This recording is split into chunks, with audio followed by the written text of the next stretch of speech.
Hello, everyone, and welcome back to the Florida Race Equity Challenge. Today's webinar is on Equality Florida. My name is Ash Baca, and I'll be your moderator for today. I'd like to ask everyone to please feel free to submit questions in the chat box throughout the presentation, as our presenter will address your questions periodically.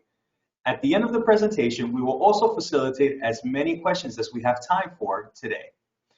Now, it's my pleasure to introduce to you our speaker. Ian Silgestrom is the Safe and Healthy Schools Associate Director for Equality Florida, who is currently supporting 20 of our school districts to have the requisite training and resources to take full ownership over the needs of the LGBTQ youth.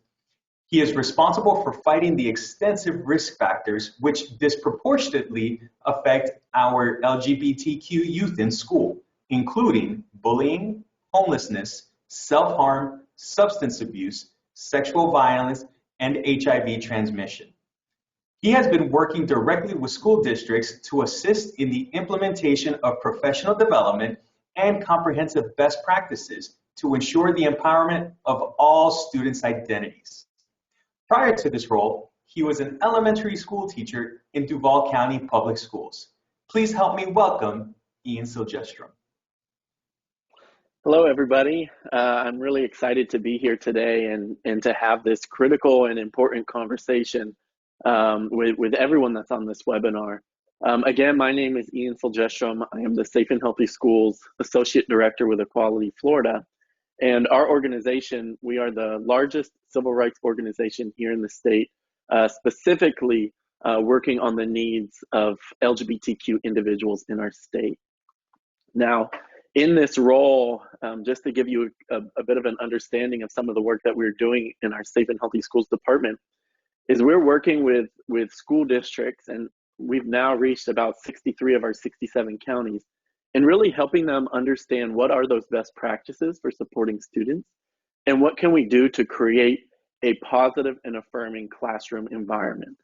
Now, I know a lot of what I've just prefaced is related to school districts, but I do want to assure you, everyone who is on this webinar, everyone who's going to be getting this information today, please be really critical throughout the presentation and think about whether you work with DJJ, whether you work with DCF, whether you work with a mental health organization, maybe a school district, or any other governmental or nonprofit organization. Be really critical about thinking in ways that you can implement some of the best practices I talk about today. And that's really something that I think is important to be able to get the most out of this session. The other thing that I really want to emphasize is this is intended to be interactive. So I have my video on now. I usually turn it off once I start going through the slides. But throughout, if you type in any questions into the chat box, I will be able to access them and hear what your questions are and actually respond to them. So please feel comfortable in typing into those chat boxes. The other thing I really want to name that I think is important is, and I would say is an advantage to hearing this work in relation to what school districts are doing, is many times in the communities that we serve, a school district is a lot of times the baseline in how to respond to various situations. And so I'll be able to speak to some of those things that districts are doing across the state so that you can hopefully replicate it in, again, the role that you have in the organization that you work for. Now, two things I really want to name off the bat is, we've trained now in 4 years that this department's been around, we've trained about 25,000 principals, assistant principals, counselors, social workers, psychologists, school resource officers, deans. And in those trainings, a lot of times people ask questions of, this was a training with the preface of talking about LGBTQ students. Why are you talking about race? And I will flip it in this conversation. We have a webinar set up, Race Equity Challenge. Why are we talking about LGBTQ students? I thought this was largely talking about race. And I bring this up and I name this because it's so important to understand, if we are going to create safe and affirming environments for kids, we have to be understanding of how to be responsive to all their identities. So it's not just race and sexual orientation or gender identity. I'm also talking age. I'm also talking gender or ability. So many different varieties of factors that are overlapping and intersecting with our kids. And some might be places of oppression, and some might be places or identities rather of marginalization, while others might be identities of privilege. And so being able to be responsive to a child in their whole self is key and core to the conversations that we're going to be having today, and making sure that we are talking about all children, because when we focus on creating safe and affirming environments, we are positively impacting every single child. The other thing I want to name before I jump into the slides is a conversation that I had with a superintendent and youth in Central Florida. And this superintendent shared, one of the biggest initiatives in this school district is any child in crisis, I want them to know they can open a door on our school campus, find an adult, and be able to be affirmed and supported. And so we asked these 8 middle school and high school students, how many adults do you genuinely feel you could turn to if you were in crisis? And their number ranged from 0 to 2. In these schools of probably 60 to 150 staff members, kids were naming 0 to 2 adults that they genuinely felt they could turn to in a time of crisis. And I think I would be remiss to not name as well, this gets exacerbated in the moment we're in amidst COVID. And our kids, knowing they have 3 places, home, community, and school, for a lot of them, community and school is no longer a place.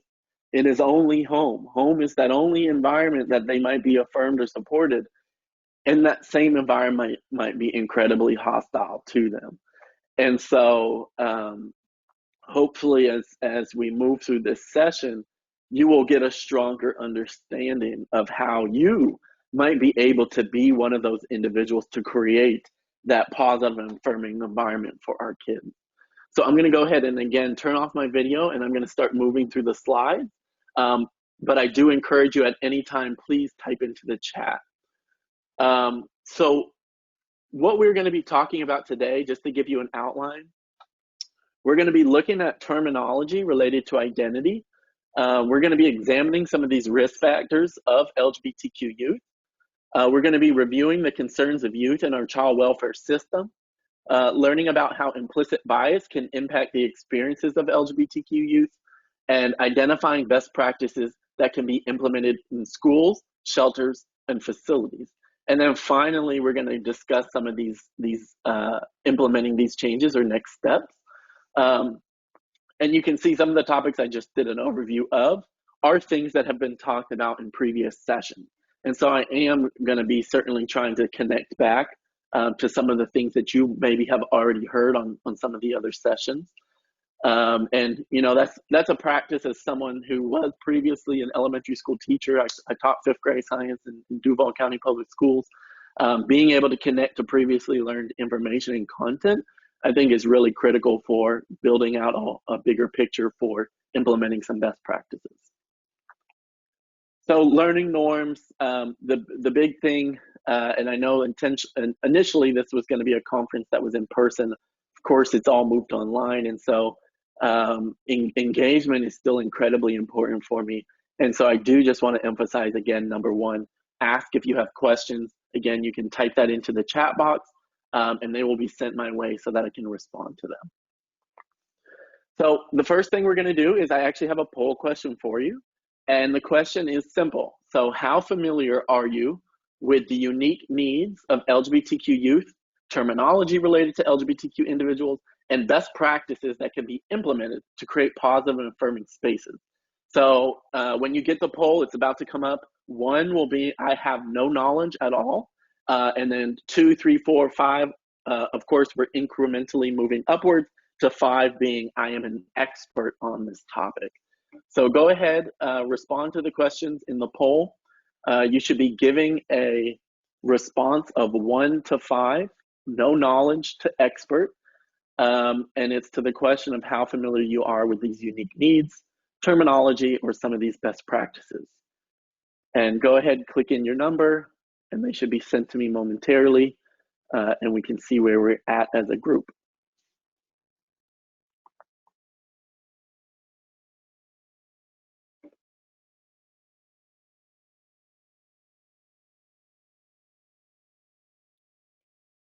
All right. So you can see a lot of people are right in that kind of middle sweet spot of number 3. About half of y'all feel relatively comfortable or confident with these topics, but we do have a good number who are closer to not having knowledge or a little bit closer to expert. And so, I think it's really important to name your understanding right now is wherever you're at 1 to 5 is completely okay.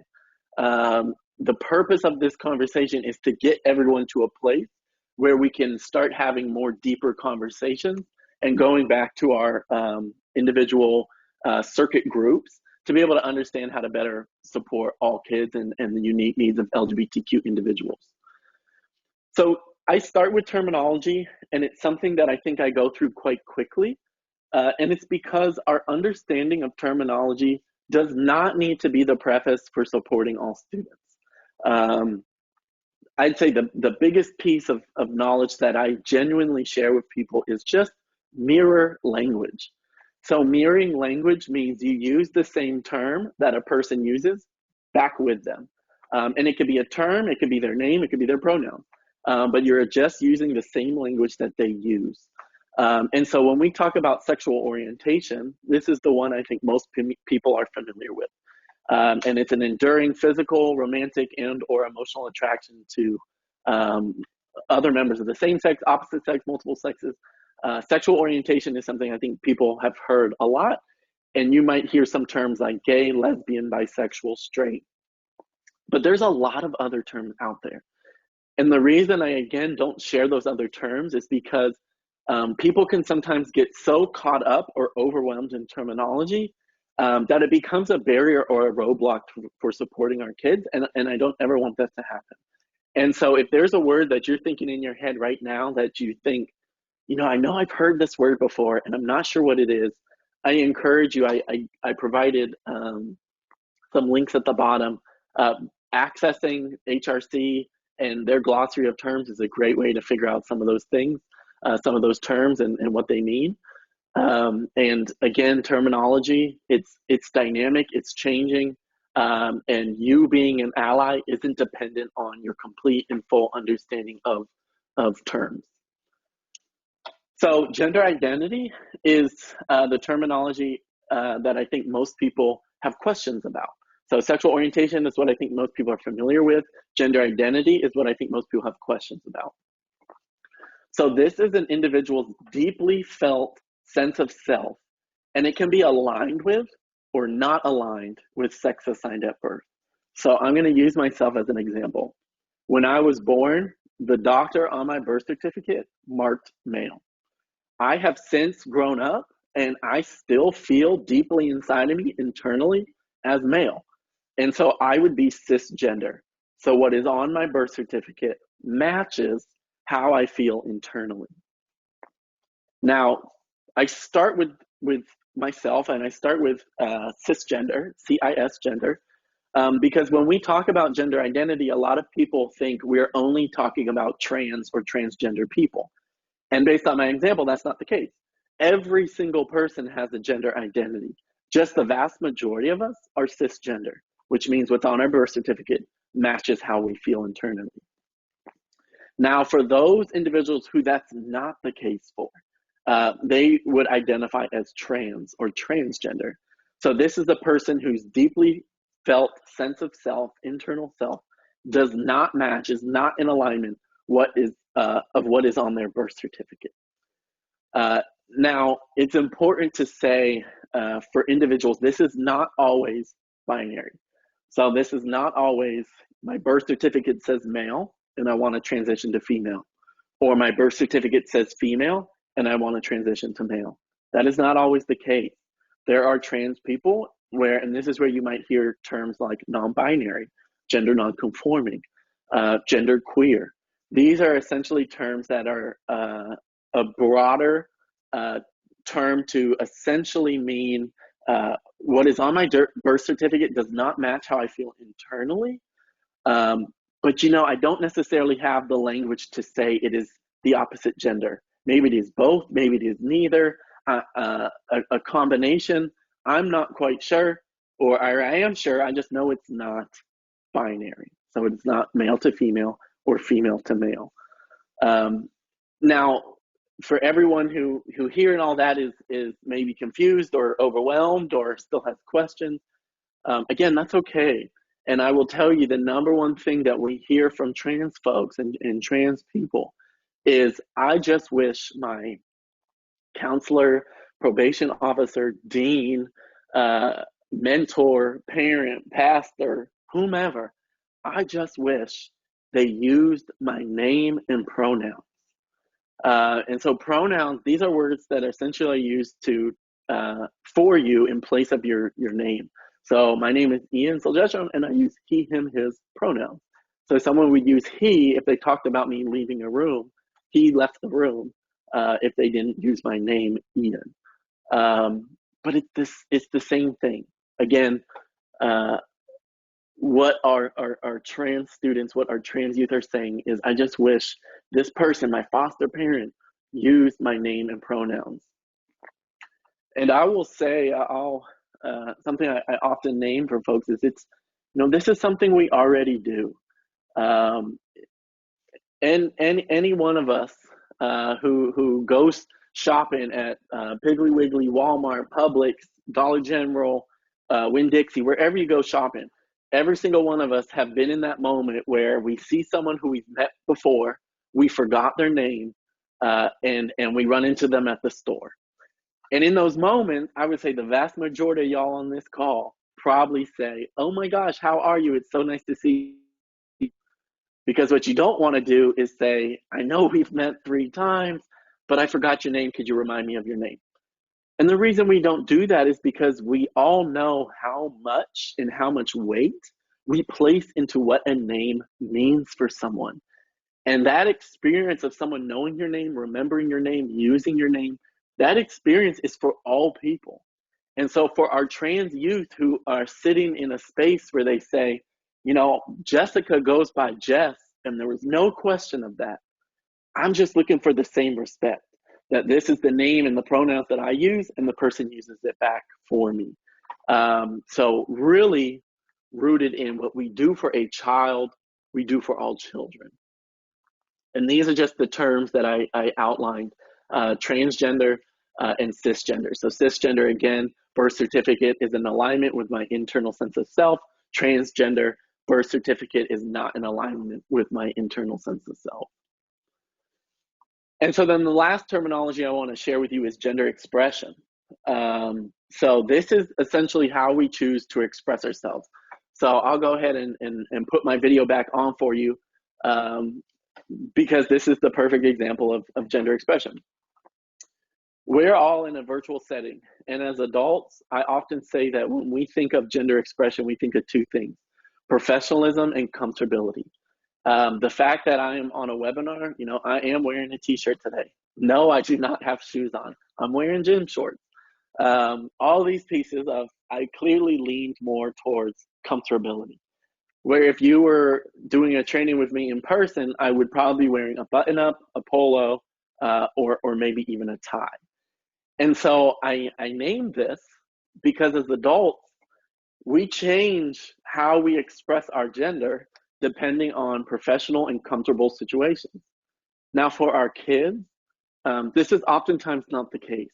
So they are not making their decisions of what they wear based on professionalism and comfortability. It might be comfortability, but a lot of the time, our kids are making decisions of what they wear based on safety, based on fear of perception. I saw this in the classroom as a teacher, especially amongst our young boys. Anything that they wore, anything of how they answered questions, what activity they played at recess, what color of clothing they wore, the types of movies they said they watched, the types of shows they said they watched, the music they listened to, all these decisions that they are making every single day to just simply express themselves or to have interest in something, if it ever deviated from the expectation of masculinity or what it meant to, quote, be a boy, we would see that the harassment, the bullying, and the assault was pervasive, and it was regardless of sexual orientation or gender identity. These were just students who did not fit within the strict guidelines of society's gender-based expectations and gender-based norms. And so when you are in your role, if you're building relationships with youth or you do youth programming, you know, are the opportunities that you put in front of kids, are they available and allow kids to engage in any activity that is of interest so that you can build authentic relationships surrounding their interest versus boys, you're all going to play football, girls, you're all going to do arts and crafts. And of course, there are both boys and girls who want to participate in the other things, but are not allowed to, or feel shamed in wanting to. And so this quote really summarizes what I was just talking about. So as children, we learn about our gender roles and relationships. Boys may be taught to, quote, be a man, which could be translated to violence, denial of emotions, and aggression, where girls may be taught to, quote, act like a lady, which could be translated to submissive, dependent, or emotional. So I do want to name a question, and I really appreciate the individual who's posed the question. They asked, in terms of having or being a trusting adult, what were the qualities of these individuals that made them trustworthy? And I would say the number one thing was those were the people who were the LGBTQ club sponsor. And so that does not mean you have to be a club sponsor for youth to be able to trust you. What that means is to put yourself in a visible position where you are highlighting the needs or the relationships that need to be built amongst LGBTQ youth. That is how you are able to be seen as trustworthy. And that can be something as simple as you all probably recognize my shirt. You know, I had a Rainbow Florida shirt. Something as simple as that, real small visibility markers, let kids know, you know, this is a person I'm probably or should be able to go talk to. Great question. Thank you for asking. And so why are we doing this work? You know, why is this so important? Right now, we have data from the Youth Risk Behavior Survey that is showing of high school students, 18.2% identify as lesbian, gay, bisexual, or unsure of their sexual orientation. And this was replicated in 2 other counties that had county-specific data, Orange County and Pasco County. As well, when we saw what the data showed for youth who identified as trans, again, Florida high school students, 1.5% identified as trans, and that number was as high as 3.3% in Broward County public schools. So it's a lot of kids, and individuals on this call, y'all might be thinking, you know, kids are so much more accepting these days. It's not an issue like it used to be. It is seen on Instagram, it's seen on Facebook, it's seen on all these different things, people being able to be themselves. Is it still a problem? And I have 4 family members who still teach they're all in Brevard public schools, and that's where I'm from. But their experience and what they're saying, those same things I just named, what I tell them is we can't be driven by our perception of the experiences of these youth. We have to be driven by what the youth are sharing. And what they're sharing, you can see on this next slide. So LGBT, lesbian, gay, and bisexual students are 2 and 3 times more likely to experience bullying on school property or electronically bullied, 2 to 3 times more likely to report experiencing physical or sexual violence compared to their heterosexual peers, and 2 times more likely to report feeling serious depression or skip or miss 1 or more days of school because they felt unsafe at school.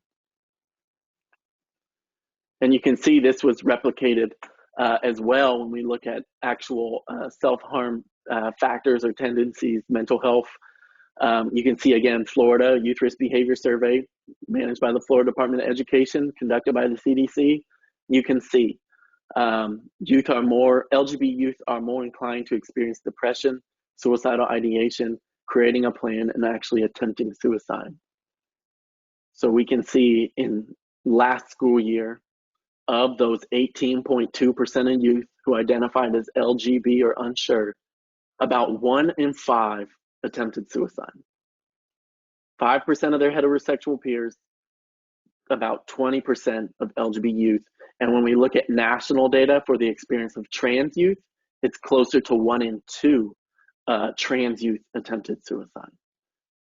So this is what I mean when I say we have to be driven by the data and not our perceptions of what our youth are experiencing. This is what the data is showing, and this is the most current, relevant, up-to-date, pertinent data that we have. As well, I talked about the beginning, we have to be really understanding if we're gonna create environments in whatever organization we work for, if we're working with kids, if we're working for kids, we gotta create environments where they are free from harassment, they feel safe, they feel affirmed. You can see here, and this is just bias-based language along lines of race and sexual orientation or gender expression, but we know there's also bias-based language in so many other marginalized factors too. But what we are seeing is 89% of Black LGBTQ youth heard racist remarks, and 55% heard these remarks often or frequently. As well, 90.6% of Latinx students heard racist remarks, with about 56.9% hearing these remarks often or frequently. And you can see, I think the next point summarizes exactly what I have spoken to in terms of youth's overlapping and intersecting identities. So 2/5 of Black and Latinx LGBTQ students who experienced harassment or assault at school due to both their sexual orientation and their race or ethnicity, compared to those who experienced only one form of victimization or neither.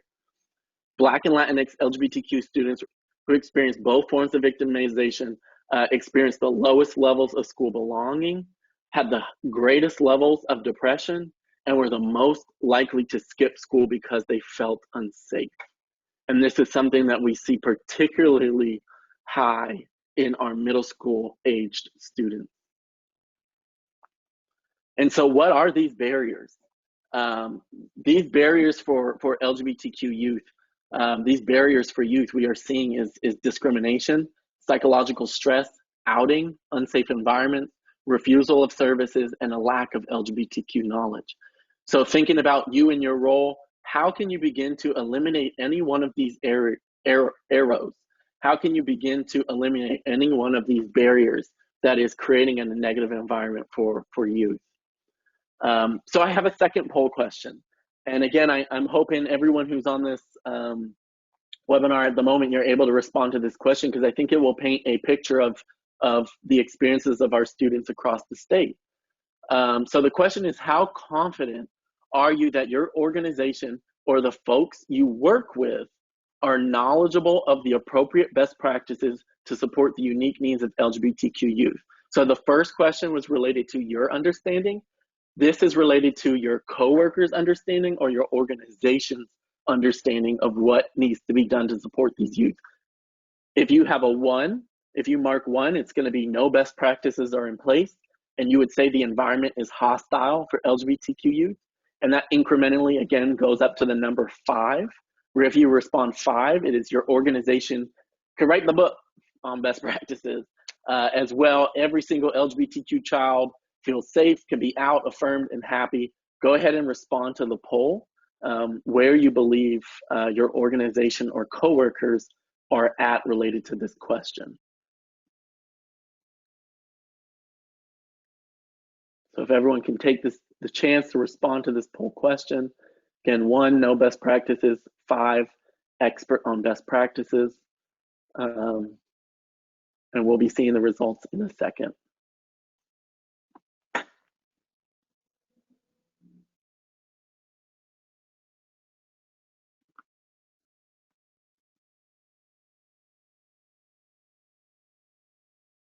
All right.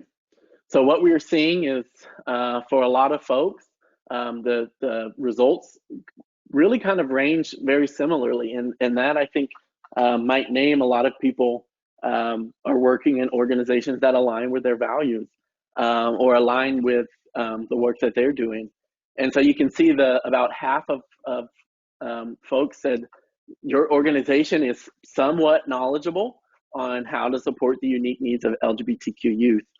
As well, we're looking like about a quarter of individuals, just over a quarter, are really saying, our organization or the coworkers I work with don't have a strong understanding or are actually creating a negative environment for these youth. And what I think is so important to always name is, and we're going to go ahead and move into the next slide.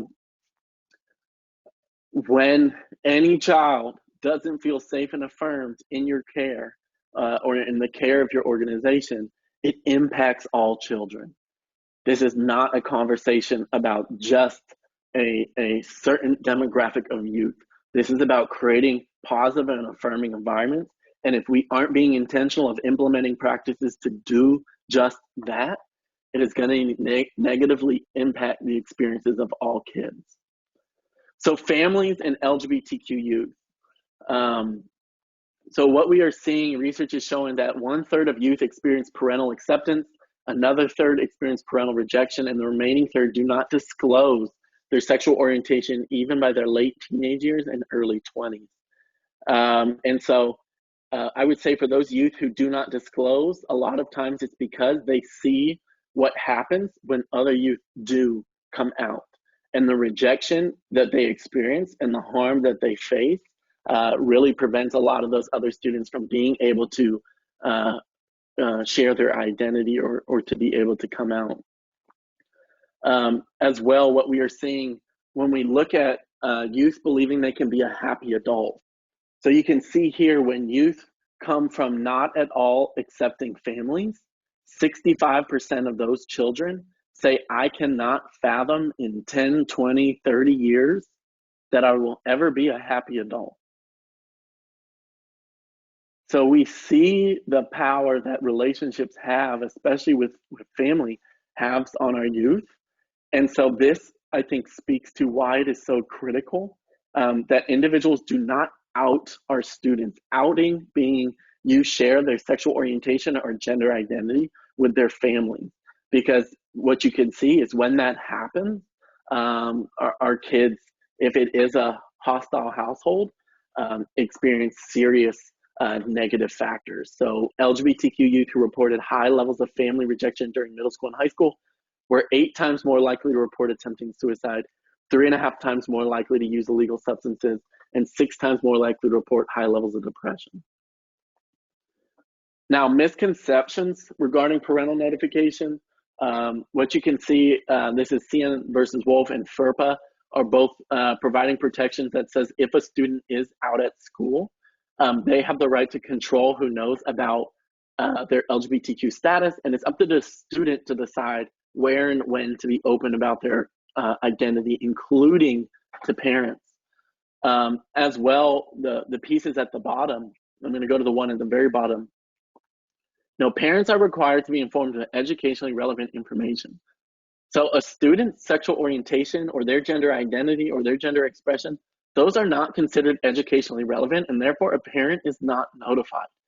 Again, if we know our school districts have this language in place, if we know this is how our school districts are operating, then hopefully for all of you who do not work in school districts, and maybe you are with DCF or DJJ or residential programs, you are seeing, we would be following much the same things that our districts do. As well, there's not a single state law that requires a school to gain parent permission to use a child's affirmed name or even to add that name into their student information system. So certainly all verbal communication, a child saying this is the name I use, this is the pronouns I use, that would not require any form of parental notification, because what we do for a child, we do for all children. And when Nathaniel comes to me in class and says I go by Nate, I would never call home to ask the parents, can I call your child name? And so if I don't do that for a student, I wouldn't do that for any student. The other, and I guess last thing I want to just again really highlight about parental notification is, or parental acceptance. I've had hard conversations where people said, despite this, despite the risks, I feel really uncomfortable with not sharing this information with the family. I feel like I should. And so I reiterate to them of absolutely not. But also I said, what if is our instinct to connect that child with their permission to a mental health person, and let that child and the counselor or the therapist have a one-on-one conversation and ask maybe deeper questions. How do your family, how do you feel they would react if you came out? And that child might share, my brother came out. He came out 2 years ago. And ever since that happened, he was kicked out of the home and we haven't seen him since. That is a whole different set of information that you now have that is, I think, really important to hold and to really protect. Someone asked a great question. What about when a student has to be placed under a Baker Act due to issues with coming out? How do we not put that information in a law enforcement report? So this is something we've actually been addressing.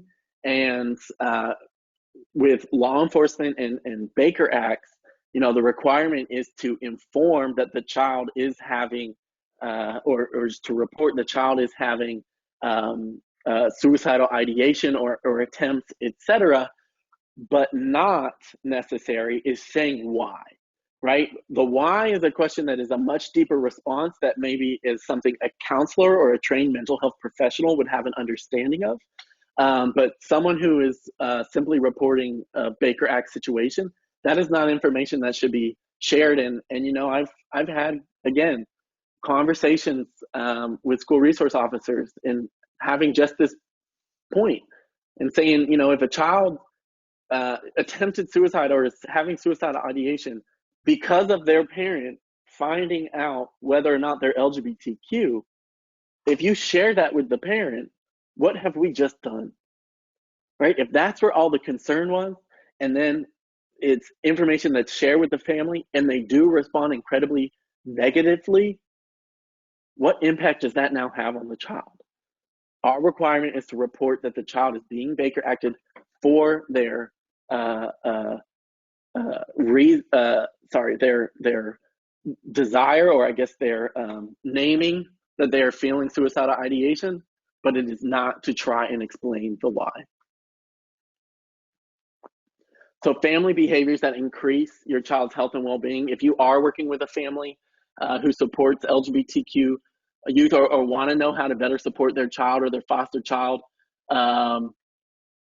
you can see this is a variety of different simple tips that a person can walk through a parent with and say, it might be, let's start with one, right? Let's find one of these 25 steps that can be done right now to support your child. And next week when we talk again, let's see if you can find a second.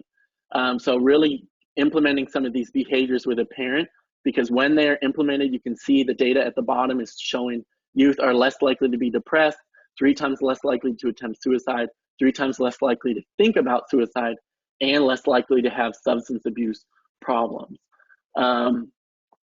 Someone else asked, how do we respond to parents that inform the school she does not want their child referred to by the child's preferred pronoun? That's another great question that we've been navigating. So usually what I tell people is, first of all, did we create the problem? So when I say, do we create the problem, it is, did a child come to you and share, this is my name, this is my pronouns, and we simply used it and respected that and kept it moving? Or did we call home and ask the parent, which is not required and is not best practice? And as a result, we are now in a direct clash with a parent who is saying absolutely not, and a child who is saying, please do. And so what I will say, if we didn't create that problem, and hopefully we don't in the future, both the child and the parents have rights, certainly. And we have plenty of districts who have staunchly said, when that child steps on our campus, When that child steps into a classroom in our district, we do everything we can to ensure that child is affirmed and therefore can learn. And that's that piece of, we now have the responsibility to protect and support your child. And so districts do it regardless of a parent's concerns. Other districts navigate it a little bit differently, and they maybe come to the point of, let's sit down and have another conversation, a deeper conversation. Me as a teacher, as someone who was a teacher, I will tell you, if I was in that situation with a parent saying absolutely not and the child asking, I would probably do what I've done with other students. Students who I just mess up their names and I just keep switching them up. And I say, hey, can I use a different nickname? Do you got a nickname? Do you got a middle name? Can I use your last name? Like, is there another way I can reference you? And that too is a possible solution. And I can reference people without ever using a pronoun. So instead of saying he left the room, I can just say Jake left the room. Great question. So outside school experiences. So what we are seeing is, when we look at the experiences of homeless youth, 40% of youth who are homeless identify as LGBTQ, of which the majority are students of color. So LGBTQ youth are 120% more likely to experience homelessness than their non-LGBTQ peers, with the number one reason being they were forced out or they ran away. As well, I think something that's really critical is, all of you all and the work that you're doing, you probably have resource guides. You probably have materials out there to support homeless youth related to education, housing, counseling, any of these different things. Have that critical eye, look through those resources and see, is anything in here relevant or applicable to LGBTQ youth? And if it's not, what are we going to do to make sure that we can ensure that? Because we know if a child's experiencing homelessness, there's a 40% chance that they're also LGBTQ. And anyone who that number is really hard to fathom, because maybe you've been working in homeless spaces for a long time and don't ever interact with LGBTQ youth, I will say this, if being LGBTQ is what got you kicked out of your home and is what got you to lose your house and your family, that is now probably something, as a young person, you're not going to share again, because you're terrified that that same identity marker of yours, that same core piece of your identity, is going to result in you not being provided even housing services at a homeless shelter, or not being provided appropriate counseling services, or denied entry into various facilities or churches that maybe provide you a hot meal. So of those youth experiencing homelessness, we know running away can lead to homelessness, which can also increase our youth that enter the juvenile justice system. And many times these youth might be having to engage in selling or trading sexual or drugs in exchange for shelter or food or other necessities. And so, if we're gonna, again, support our kids, are the systems that are in place set up to be able to be just that last safety net to ensure they're safe? Or are we seeing what we see at the bottom, where our trans youth often experience being denied entry into a homeless shelter or experience violence in that shelter, and therefore these last safety nets are a reason why they are having to engage in various behaviors, because they don't have access to any of the other safety nets that other kids are afforded.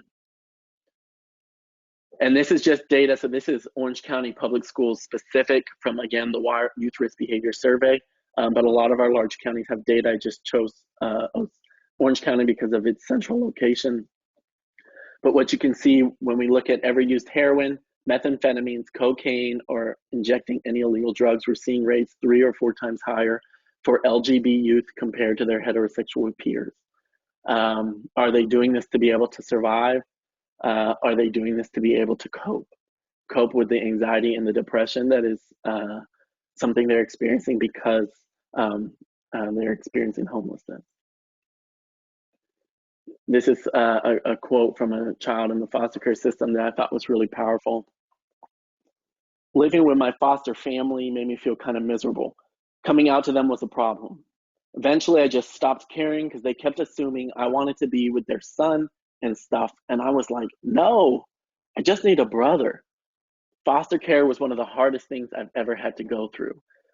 This idea of LGBTQ youth being, I would say, predatory, how this child described it, is something I'm going to circle back around to, but it's a very common theme what we hear. And so when we look at the dependency system, and anyone on this webinar who works in the dependency system, you can see there's recent research that is showing LGBTQ youth are disproportionately a part of our foster care system. 30.4% of youth identifies LGBT and 5% as trans. And then for those students, their experiences are significant number are removed or ran away due to hostility. They are more likely to be moved to multiple households and more households, and are disproportionately likely to leave the foster care system without even a permanent family. And so thinking of you and your role, and I know I keep reflecting back to this, but it's something I really do want you to be critical of and think about. What's within your realm of control? Some of y'all might be an entry-level investigator, 6 months out of college and just starting. Some of y'all might be decision makers on this call that actually have real policy implications in what the organization does. And whatever your role is, you can have an impact. It's just about having the conversations and really leaning into, we are now hearing what the needs are. We are seeing what the disparities are. What can we do to begin to address it? And this just reiterates everything I've shared thus far. So in foster care system, they're more likely, LGBTQ, more likely to experience physical and psychological abuse, differential treatment, lack of family-centered services, unsupportive caseworkers or providers or foster parents or advocates. And then for our trans youth, they're oftentimes placed in sex-segregated rooms or facilities that don't align with their gender identity.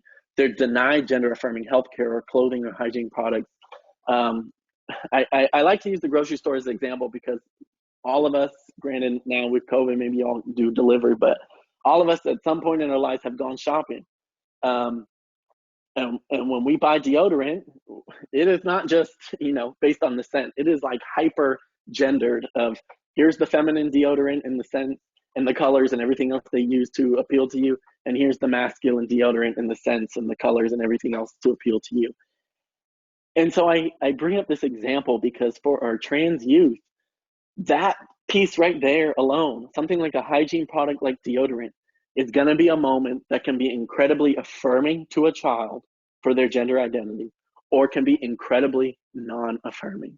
And it could be something that whether you as a foster parent realized it or not, or you as the someone who works at a homeless shelter who passes out those types of things, realized or not,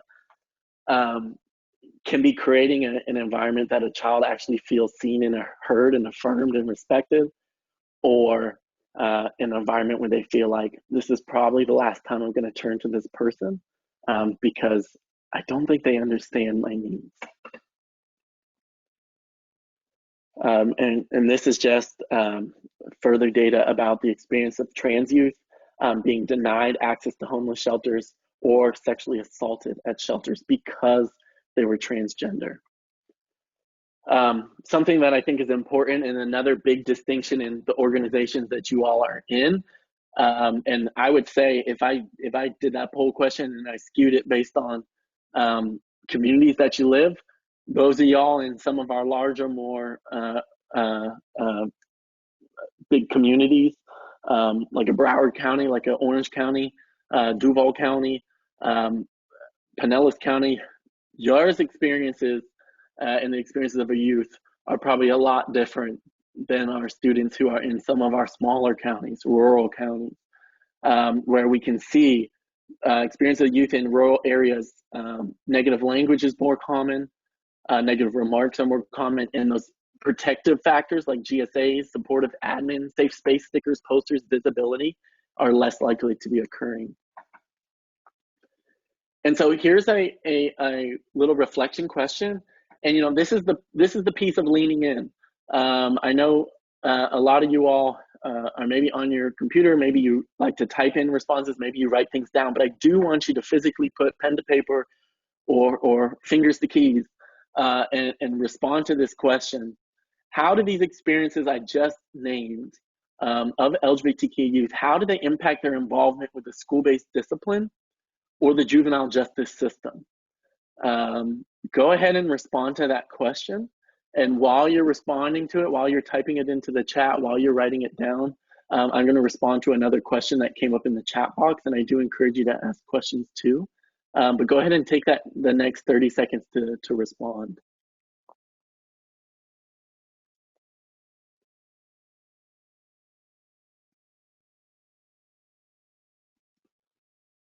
So while you're typing those, someone asked a question about looking at big picture. So do you see particular avenues for positive change in our signs of hope, greater acceptance, safety, embracing of diversity, inclusion, etc.?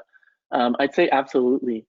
The more conversations that can be had is critical. Doing this work, and this is honestly how I want to answer this question, because I would say everyone would say our younger generation is so much more supportive and affirming, and I would agree with that.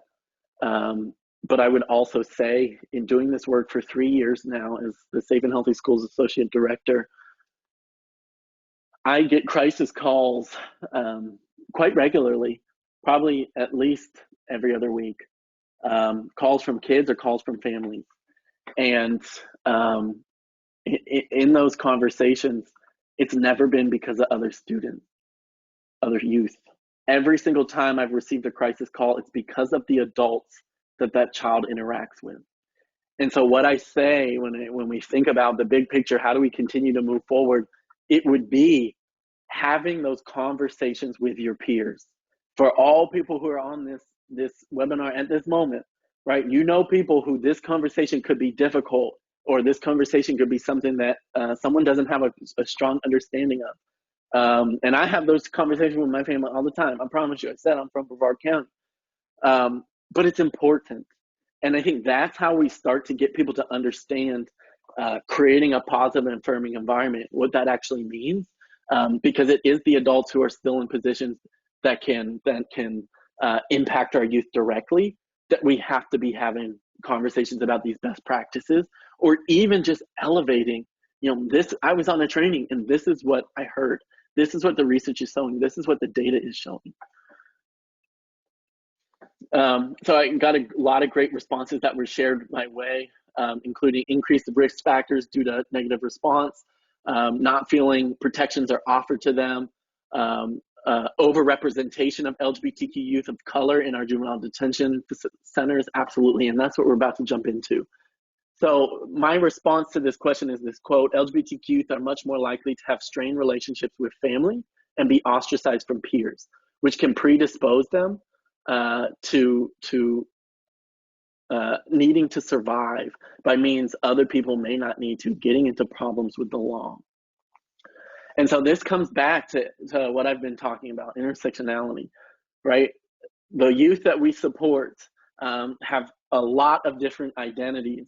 And some of those might be places of oppression and denigration, and other of those identities might be a place of privilege, or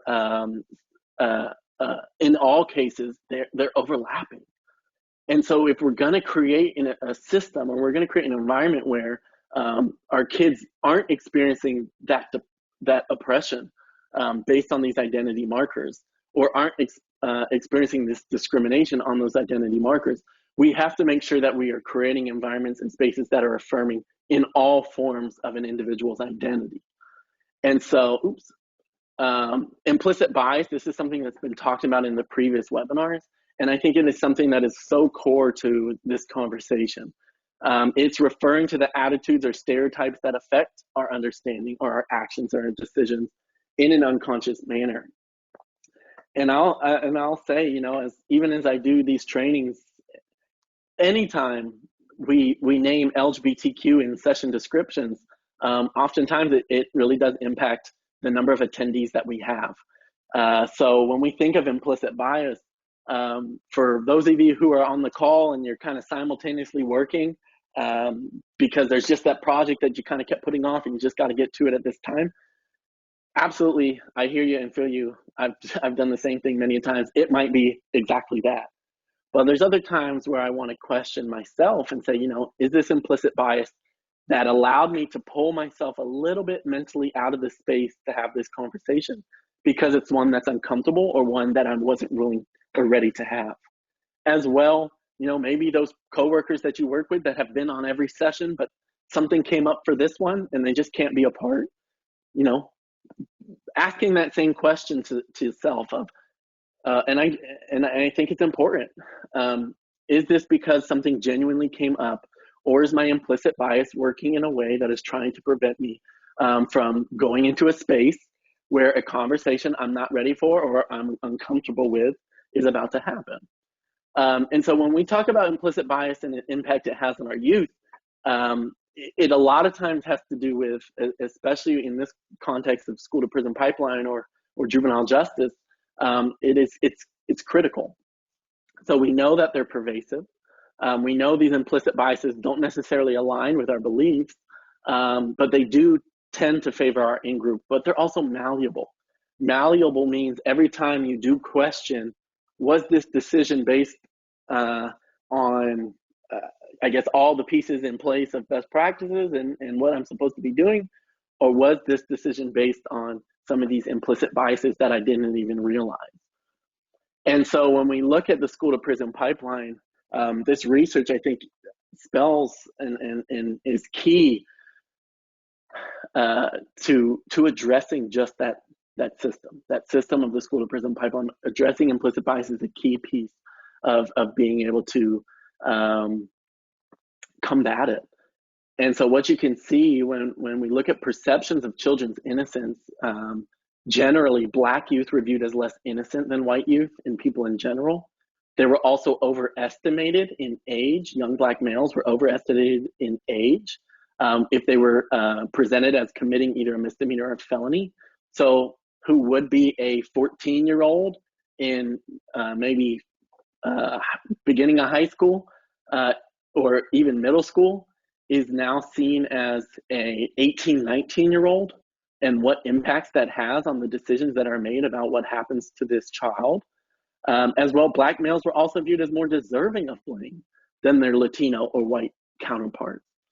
And so this is, knowing this information, the questions that I ask is one, so does this play out in what the discipline is showing, which you can see here when we look at the Florida youth demographics for K through 12, for in-school suspensions, out-of-school suspensions, and juvenile arrests, Black youth are disproportionately impacted in all three of these areas.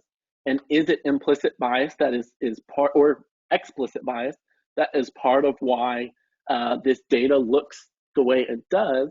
And then on top of that, I also want to name, how do other identity markers also impact? So we see Williams Institute estimates half of LGBTQ youth at risk of being arrested or entering our juvenile justice system. Of incarcerated LGBTQ people, vast majority were arrested before they were 18. And then 40% of girls and 14% of boys in our juvenile justice system identify as LGBTQ, a total of 20% of incarcerated youth. And so I think I always break it down, and this is something I encourage you to go back to your groups to discuss, what is the root of what is causing this disproportionality in data. And what we see for LGBTQ youth of color, and specifically Black LGBTQ youth, a lot of it has to do with being unfairly disciplined, prevented from wearing clothes of another gender, bathroom usage, prevented from using a affirmed name, prevented from having a same-gender date. All these pieces are what we are seeing is youth are getting in trouble for, who also identify as LGBTQ. But then the other thing that I think is important is where the decisions are made, right?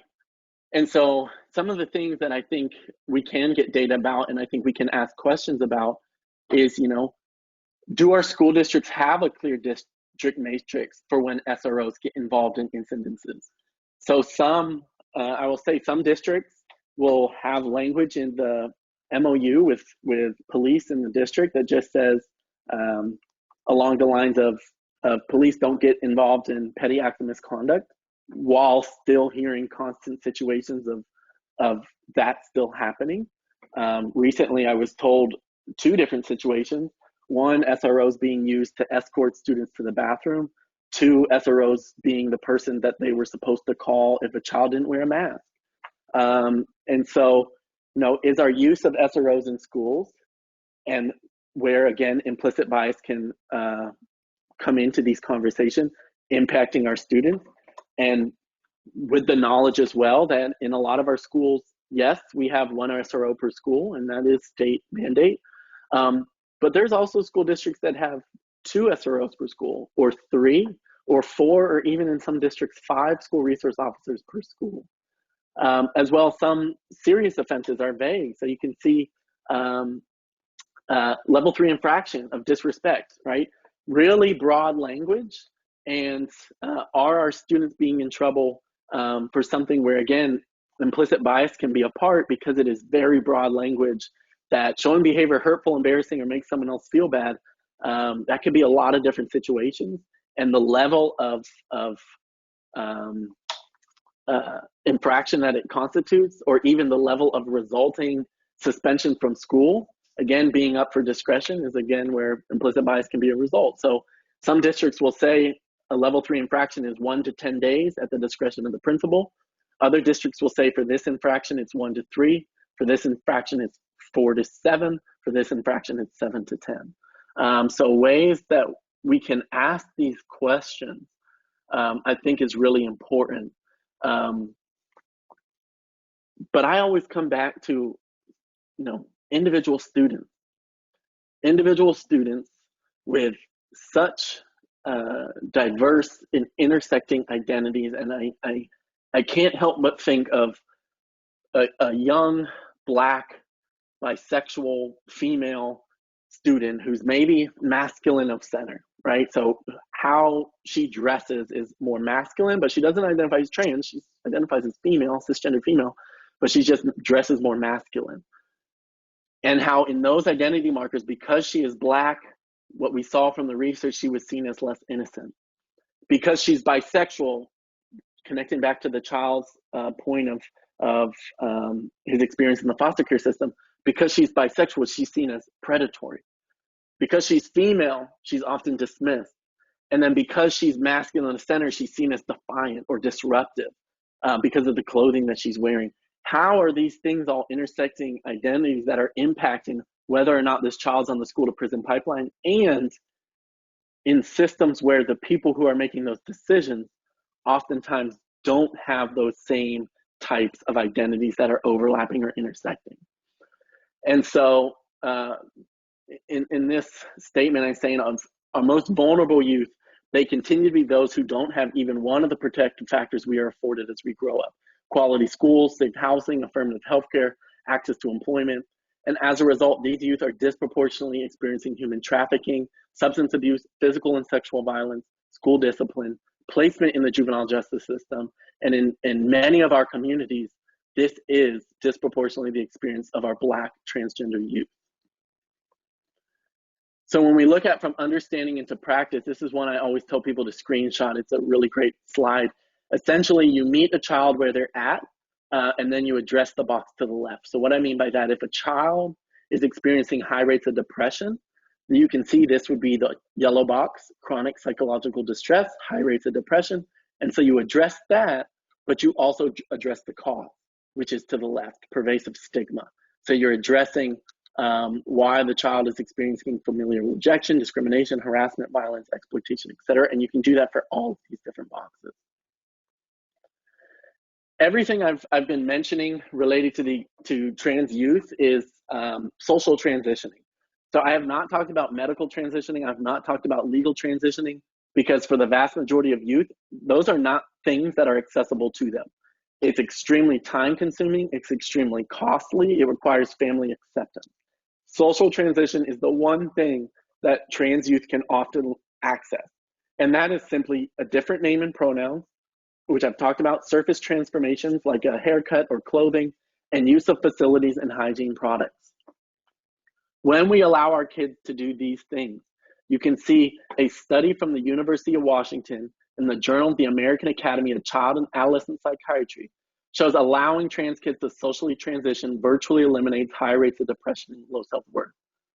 So in a population where I said 1 in 2 have attempted suicide, that can be virtually eliminated for seeing them how they see themselves. As well, an increase by one context in which a chosen name could be used predicted a decrease in depressive symptoms and a 29% decrease in suicidal ideation and a 56% decrease in suicidal behavior. Using a person's name, seeing them for how they see themselves, can result in a 56% decrease in suicidal behavior.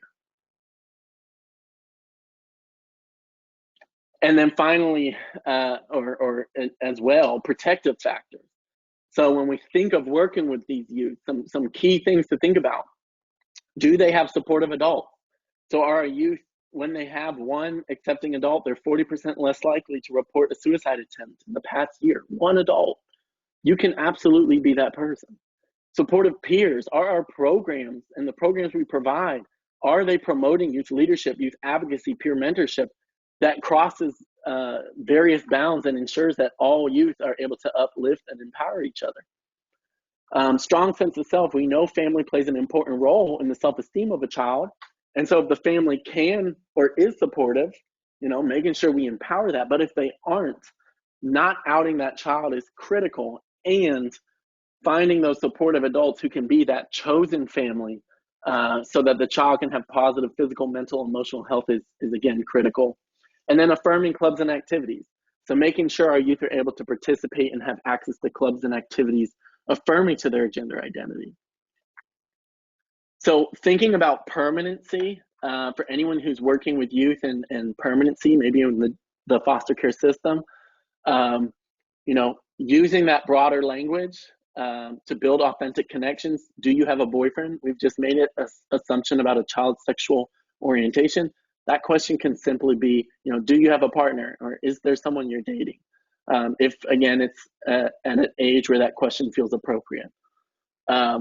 Lack of knowledge or understanding, it doesn't have to be a barrier, right? More training opportunities that we can engage in, the more that we can create spaces and affirming environments for our kids. Applying the same standards for youth that you apply to others. So if we're talking about age-appropriate adolescent behavior, you might have a rule about dating, and it is in 8th grade, right? 8th grade or 10th grade is when you can have, clearly I don't have kids because I don't know what's the normal age, but that's when you can date someone. Making sure you apply that to all kids equally will ensure that that LGBTQ child who's told, well, no, you're not allowed to date anyone. And it's like, well, everyone else can, why can't I? And if you're able to say, because the rule is 10th grade, that's a lot different than, well, I don't think you should just be having these conversations at all, right? It's not an affirming space, it's not an affirming environment. Making sure our youth are able to advocate for their needs and making sure they're able to choose between clothing and grooming items. Additional organizational considerations. So making sure that the intake process is individualized and inclusive for LGBTQ youth. Asking questions for the people you work with. What does our intake process look like? How many of the youth that we serve are LGBTQ? If we don't know that number, why? Do we see the value in knowing that number? These are things of what allyship can look like. Mental and physical health care, is it culturally responsive? And then room assignments and housing decisions, making sure that those are based on the well-being of youth and engaging them in that process versus just assigning trans youth to a sex-segregated facility because we feel like that's what we're supposed to do. I'll tell you, PREA standards, Prison Rape Elimination Act, has standards in place that is saying LGBTI, so lesbian, gay, bisexual, transgender, and intersex youth shall not be placed in housing, bed, or other assignments solely based on such identification or status. They go on to provide clear considerations for placement. I've stepped into a lot of juvenile justice centers and detention facilities, and I'll tell you, one thing that I just couldn't wrap my head around is they allowed a trans youth to be amongst the cisgender female because that was what was affirming to them. And then at nighttime, they moved the child back into the male dorms. And it made no sense to me because at this particular facility, every child was placed in their own cell at night, just within the larger block of the gendered dorms. And so are we making decisions that are in the best interest of youth, that are affirming to youth, that are supportive of youth, or are we making decisions based on just what we feel like is supposed to happen? And then final organizational consideration, so making sure youth can access community-based programming services, making sure that we continue to provide training, and our organization, we certainly provide more training, and physical spaces can be designed to communicate that safety and care for youth, like those stickers. And I'll also say as well, so Florida Administrative Code, they have for child care agency listing in group homes, again, language is in place. Language is in place saying youth may not be subjected to efforts to change their sexual orientation or gender identity expression. Youth shouldn't be denied access to clothes or grooming products. Youth shouldn't be placed solely based on their sex assigned at birth, but should instead be placed in what's in the best interest of youth and in the conversation with youth. And they shouldn't be discriminated against. So language is in place in PREA and DJJ. Language is in place in our child care agencies. How do we shift? How can you help that shift from structural into cultural changes in the organization? And then, of course, Florida Network of Youth and Families, they have 29 agencies across Florida that are serving homeless or runaway or troubled youth, and again, have policies and standards in place. Connecting with appropriate people. If you work with Guardian Ad Litem, I encourage you to connect with Calvin Martin, who has been working with Guardian Ad Litem to really do some in-depth training regarding supporting LGBTQ individuals. And Elizabeth Phillips in DJJ has been doing the same with the Department of Juvenile Justice. Again, both individuals are key contacts if you work for those organizations that can connect you to professional development, that can connect you to trainings, that can provide you with some additional best practices unique to the organization that you work with or work for.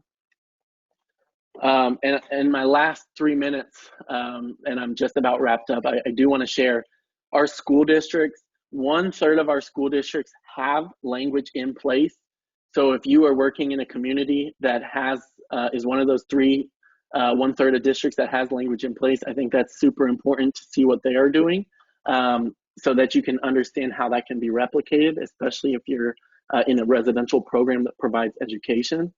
And those language pieces in place do include dress code, do include pronouns and name usage, do include restroom and facility usage, do include not outing students. They have all this language in place in our district. And then I've said a lot about visibility, and this is what I mean by it: being able to post up pictures or images or buttons or lanyards that allows youth to be affirmed and see themselves in the organizations that you work for or the youth you support is key. So before you leave, think about this question: in what ways can you ensure all youth have affirming and safe housing, school, and community spaces? What can you do to ensure that is happening? And then certainly this is my information. That is my cell phone number and my email. But I do, and I'll go ahead and put my video back on, I do just want to emphasize again, this work is so important. And to be able to build these positive, inclusive, and safe environments, we have to be intentional about supporting all forms of a child's identity. And you all can have an impact. You can connect your organizations to us or the individuals I've shared to ensure that these youth are also supported, and that every single child is able to be in a place where they can thrive, because that's all anyone wants who works with kids. We want to make sure kids can thrive. So I appreciate you all so much. Ash, I know you're going to jump out on, but thank you again, and really appreciate the time. And thank you very much for being with us today, Ian. We really do appreciate it. We're getting a lot of wonderful comments, loving your presentation. And unfortunately, we are a bit short on time, but I would really love to ask you 2 questions from the audience. The first one is, why are girls more likely to identify as LGBTQ than boys? Is it because we are a male-dominant society and not being masculine causes greater punishment from society than girls not being feminine? Right. So I would say absolutely. I think for our young girls, they don't experience the same amount of strict scrutiny, harassment, violence, and assault if they identify as LGBTQ versus our young boys. And I do want to name for a lot of our youth in our juvenile justice system who identify as girls, I think those are largely the youth, the young girls who are masculine of center. So, or maybe the girl who wears basketball shorts and a t-shirt at school, because instantly, again, implicit bias has people connecting to she's defiant, she's disrespectful, she's angry, etc. Great question. Excellent, thank you. And last question from our audience that we can accommodate. Can you recommend trauma-specific services for this population? Yeah, so for the person who asked that question, if you connect with me, ian@equalityflorida.org, I can provide you great trauma-specific resources depending on the community that you live. So that is something that definitely I can connect you with. But I think the Trauma Center Network has a lot of great resources too. Fantastic. And Ian, thank you very much once again for coming on and presenting on behalf of Equality Florida. And again, thank you very much. Now, as we end today's session, everyone, we encourage you and your teams to continue working with your justice reform coordinators, digging deeper into the data and looking at the what to discover the why. Soon, you'll be able to start getting a clear picture of the actionable steps your team can take in the circuit to improve race equity in practices and procedures. Armed with this knowledge, your team will be able to begin writing the proposal of what you're interested in working on and how you intend to improve on it, basing your decision on the data that you've analyzed. And as a friendly reminder, these proposals will be due on November 4th. We're also looking forward to your video submissions about your experience in the Florida Race Equity Challenge. We are excited to hear you share your thoughts and experiences throughout the Florida Race Equity Challenge, discussing the best parts of the challenge, some of the lessons learned, and a brief description of your circuit's change proposal. Please keep the video to 5 minutes or less. Remember, once all of the videos are submitted, each circuit will have the opportunity to vote for their favorite videos based on the most innovative idea, the most scalable idea, the most thought-provoking video, and the most fun, creative video. The breakthrough video is also due on November 4th. We hope you can continue to join us as we move into the last webinar session in Block 3, Race Equity Work Beyond Implementation, From Dialogue to Action. The next live webinar session will take place on September 30th. Thank you all and have a wonderful day.